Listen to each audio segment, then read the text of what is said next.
for questions as well. So hopefully that works out for everybody. I'm pasted in the chat, but it was maybe before most people joined, a link to the Scottish Government's Climate Emergency Skills Action Plan. So I don't know if someone can see that link and can paste it further down in the chat so everyone can see that, because that might be of interest to the room. So I'll introduce myself. Before I was elected to the Scottish Parliament 2 years ago, I worked I'm an electromechanical engineer. That's my background. And I worked, goodness, what different industries I've worked in. Back in Canada, I worked in biomedical devices. I started here when I came to the UK. And then I worked in robotic telescopes for a bit.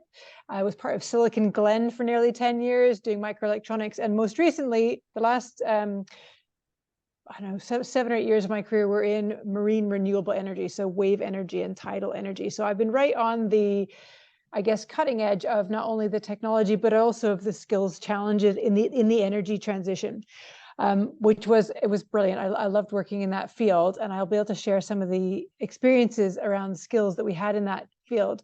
But I think the biggest message that I've got for all of us tonight is around the scale of transition, because it isn't just energy. We have to transition our energy away from fossil fuels to renewable sources of energy.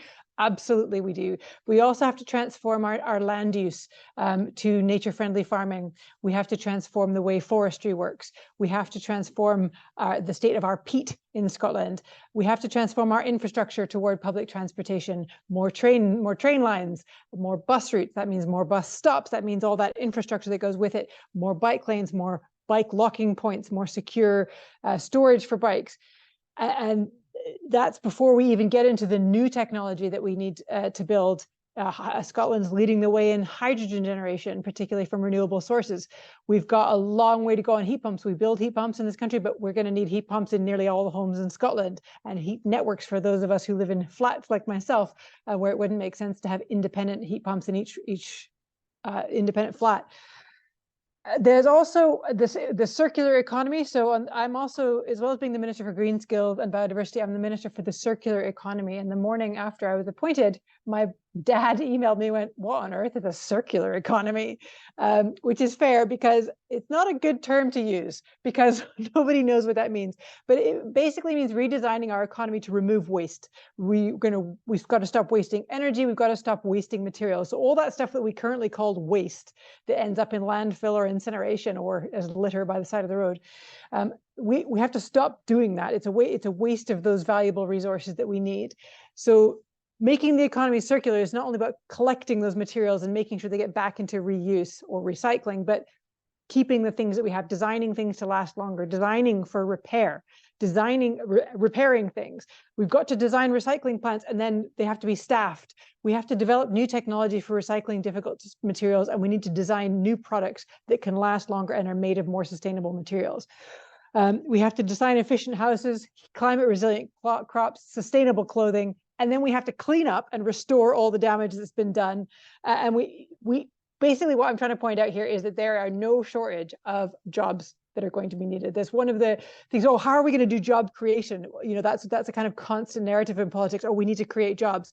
In this sense, the jobs will be there. The work needs doing, and there is money there. The challenge we've got in the skills space is getting people into those jobs, because everything from the people who plant trees or drive the diggers to restore peat, to the scientists who study the carbon that's coming out of that peat or plant diseases, to design the clothing, more sustainable clothing, who design and install and repair heat pumps. All of that still needs to be done. We need the people with the skills to do that. So this is an enormous transformation, but the message I want to leave with you is that it's a huge opportunity. It's a huge opportunity for young people in Scotland. It's a huge opportunity for anyone returning to work after a gap, and it's a huge opportunity for anyone who wishes to transition their career. So the challenge that we've got, all of us, I mean, Scottish Government and Skills Development Scotland and the colleges, who you will also hear from tonight, are doing an enormous amount of excellent work in this area. But you can kind of imagine the scale of what we all need to do. And that is we've got these jobs, the work needs doing is to find people to put into those jobs, to guide people into what's going to be right for them, what's right for Scotland. But also we need to help people help people get there. So we've got these streams of people, young people coming up the way, people returning to work, and people transitioning.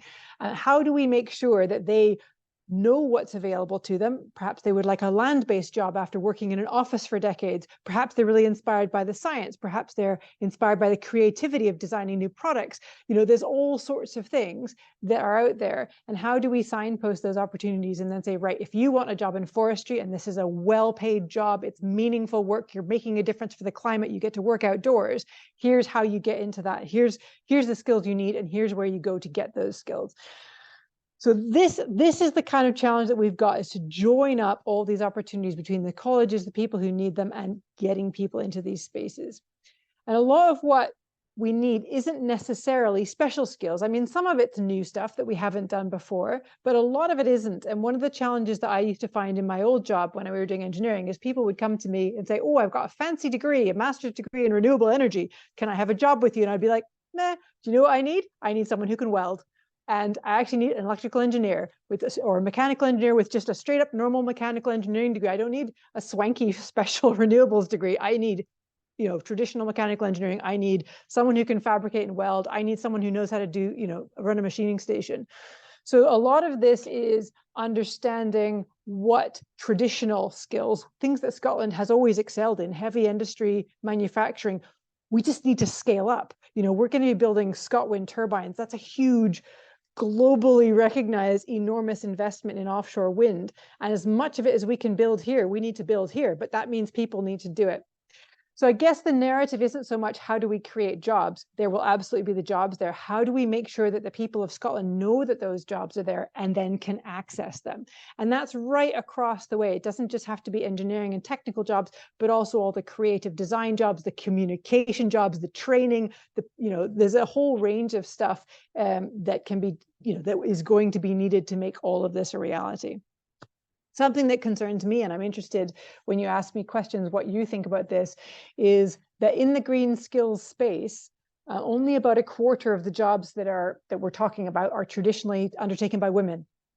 And that's something that concerns me greatly, because we cannot tackle inequality in our society. We cannot tackle lack of productivity. We can't even tackle things like, basic poverty, or even, our tax revenue issues if women are not earning the same as men. But if women are being restricted by what courses they're choosing, what courses they're being guided into, they're, courses that don't pay as well, if they're not being presented with or encouraged into the same kind of opportunities that men are, because all of these things I've listed, welding, engineering, forestry, designing, all of those jobs are highly paid jobs that tend to be male dominated. We need to get women into those jobs as well. I was a woman in engineering. I know how I got into that field, but I feel like I'm the wrong person to ask. And the women we need to ask are the ones who didn't go into engineering. What was it that discouraged them? How can we attract more women into those spaces to help us tackle all of those problems together? And I guess the final thing is just some thoughts around how we present these sorts of opportunities. We know it's good for the country. We know it's good for reaching net zero. But I think that there is a thing that young people and younger generations really want: meaningful work. How we define work is different. We want something different from our work than what past generations wanted, which is fine and good. Every generation redefines itself. And I think, and I'll be interested to hear from you whether you feel the same, that young people want to know that their work is meaningful and valuable and making a difference. And I think that's the really big pitch here, is it doesn't matter whether you're driving a hydrogen bus or designing a heat network. You are doing your part for helping the country not only meet its industrial goals and grow our prosperity, but you are helping hit that net zero thing. You're helping clean the planet. You're helping preserve for future generations. And that means that the work that you're doing is meaningful. What you're studying is meaningful. Everything that you go to work every day and do. And I think that that's a really important part of the story. Something that always frustrates me is how we talk about STEM subjects. So STEM stands for, and I'm sure Greg will go into this well, science, technology, engineering, and math. So engineering, which is what I studied, fits into that category. I get a bit frustrated when people say, oh, but I'm creative, I couldn't possibly go into engineering. But what's more creative than solving a problem that no one's ever had before? What's more creative than working as part of a team to develop something new that's never existed before? What's more creative than, you know, working in a sector that is solving the big problems, how we restore nature, how we change our energy usage, how we install offshore wind turbines and still preserve our marine life and seabirds. These are problems that require an enormous amount of creativity. So I think that's the final bit I want to leave you with is, as we support people into these enormous opportunities, how do we tell the stories about what we are achieving as a country and as individuals to help people access them? We know those jobs will be there. We know those opportunities are there. And we need to encourage people into them. And how do we tell those stories to do that? And I am very happy to answer a few questions.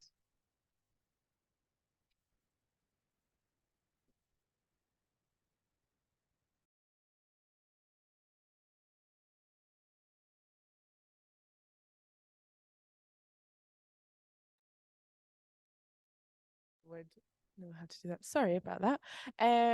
Okay, Jeff, could you please end the recording before we move on to questions?